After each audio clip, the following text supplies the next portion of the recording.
Baliqlarning qon aylanish sistemasini men sizga hozir 30 sekundga o'rgataman.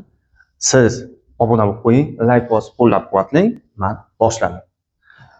Xo'p, baliqlarning qon aylanish sistemasi, yopiq qon aylanish sistemasi bitta doiradan iborat, ikki kamerali yurakka ega, yurak bo'lmachasi va yurak qorinchasidan iborat. Yurak qorinchasidan qorin aortasida venoz qon oqib, jabra arteriyalarga o'tadi. Undan jabralarga borib, kislorodga to'yinib, arterial qonga aylanib, orqa aortaga o'tadi. Orqa aortadan to'qima organlarga arterial qon tarqalib, kislorodni berib, keyin yurak venasida venoz qon yig'ilib turib, yurak bo'lmachasiga kelib quyiladi. Demak, qon aylanish sistemasi mana shundan iborat. Baliqlarniki o'rtoqlar.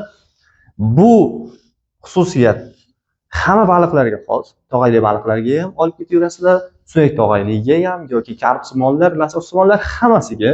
Ko'p kishi chalg'ib qoladi. Yo'q, bu faqat zog'ora baliqqa xos deb o'ylashadi. Lekin unaqa emas. Test jarayonida, testlarda hamma baliqqa xos deb ishlab ketaveramiz. Mana shunaqa o'rtoqlar. Foydali bo'lgan bo'lsa, obuna bo'lib qo'yish esingizdan chiqmasin.